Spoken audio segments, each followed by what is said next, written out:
If you're struggling trader, this video is for you. What's up, gainers? In this video, pag-uusapan natin yung main thing. Lahat naman tayo na-experience natin mag-struggle.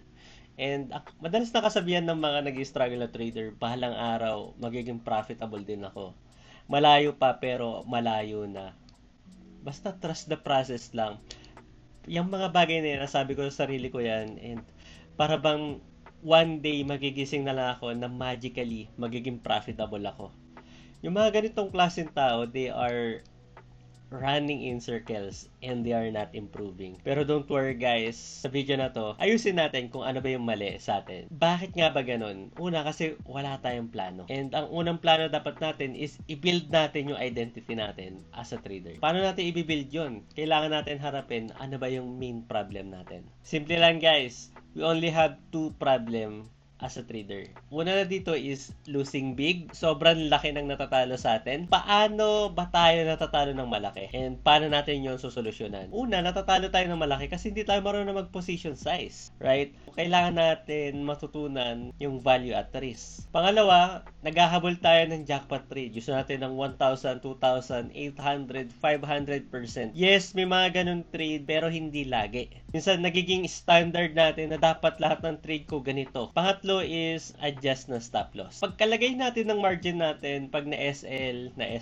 yun lang yun. And last, they are not putting stop loss at all. Lagay ka ng SL, wag kang baliw. And itong losing big, kailangan lang natin to gawa ng strict trading rule. Gumamit tayo ng stop loss. Pangalawa, allocate lang tayo ng 0.5 or 1% per trade. Pwede tayo maglagay ng maximum of 2 to 3 trades per day. Pangalawa, madalas tayong matalo. Ay mga 20 to 30% yung win rate, tapos hindi ganun kataas yung risk to reward nila. Bakit ka ba madalas matalo? Una, wala kang trading edge. Mag-develop lang tayo ng close-knit trading system. Pangalawa, indecisive.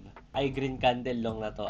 Red candle short na to. Number 3 is emotional attachment. The reason kung bakit na-attach tayo emotionally sa trade na yan, kasi sobrang laki ng allocation natin. Konting galaw, konting green, TP. Konting pula, cut loss. Simple lang solusyonan, unlosing too often. Gumawa tayo ng strict trading system. Pero ano ba yung system? A system are factors or set of factors that gives trader a consistent advantage over others in the market. Pag ba nag-trade ako ng 100 neto, positive ba yung outcome or negative? Ang system ay strategy, plan, and execution. Mahirap ba gumawa ng trading system? Hindi. Creating a good system is just a series of small steps. Again, strategy, plan, execution. Una na dito, gagawa tayo ng strategy, starting with technical analysis. Ano bang pair ang gusto natin? Gusto ba natin ng forex, crypto, stocks, o gusto natin ng combination? Anong style ba gusto natin? Gusto ba natin mag-scalp, day trade, swing, position? We need to define that. Anong session tayo magti-trade? Asia session, London session, New York session, anytime basta may opportunity. Anong time frame? 5, 15, 1 hour, 4 hour, or multiple time frame? Paano ba tayo papasok ng trade? Mamaya di-discuss natin to sa entry model. Or how do we check ourselves? Ano yung tumatakbo sa isip natin? Is it something good? Then pwede tayo mag-trade. Is it something not good? Then hindi dapat tayo nag-trade. Paano tayo mag-journal? Sa Google Sheet ba? Sa Notion? How many pairs yung iti-trade natin? Isa? Multiple? Anong approach yung mga iti-trade natin? Pag bullish, pullback, iti-trade ba natin yung Fibonacci, trendline, FBG, moving average? Kung breakout naman, ano yung iti-trade natin? Gagamit ba tayo ng 200 MA, major trend line, SNR? Or pag reversal naman, gagamit pa tayo ng divergence, equal high sa support and resistance?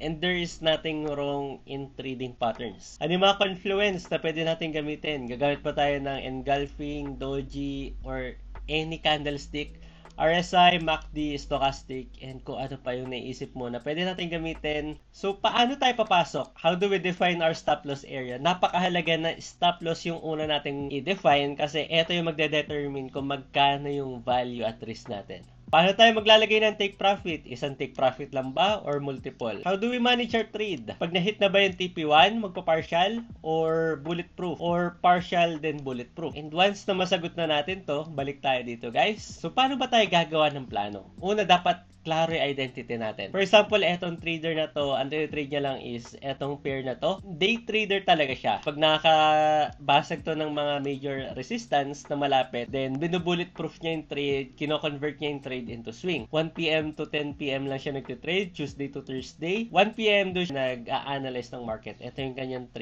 trading process. Risk per trade is 1% and 2 trades per day. Sa kanyang playbook, ito, meron siyang 11 trade setup. Ihahalin tulad natin yung breakout, pullback at reversal sa isang game. Ito ay parang class tulad ng marksman, assassin, tank, and kung ano pa. And ito mga setup naman, ito yung mga tinatawag nating hero. So you need to define that also. So is it hard to create system? Again, the answer is no. Kailangan lang natin maging klaro yung identity natin and concise. Kasi kung yung identity natin is not clear, you will just run in circles. And maghahabol ka ng mga random wins. Lahat na makikita mo is opportunity, which is not good.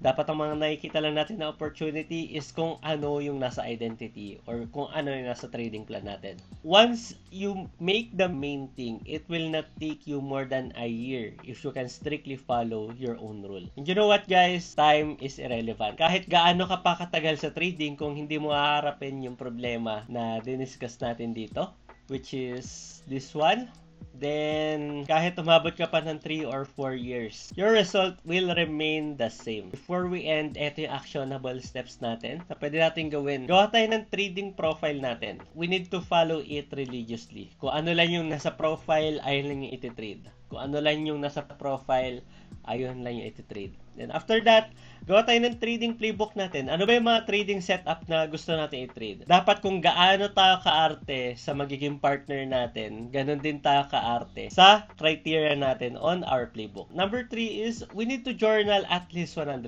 trade. Review your journal. Guys, yung journal nire-review yun na. Hindi lang siya basta sinusulat. We need to calculate our trade expectancy na i-discuss natin sa susunod na mga videos natin guys. After that, ayun lang, repeat or refine what works and trim natin kung ano yung hindi nag-work sa atin. Focus on the long game guys. Kung may natutunan kayo sa video na to, don't forget to join our trading community. Yung link nasa comment section.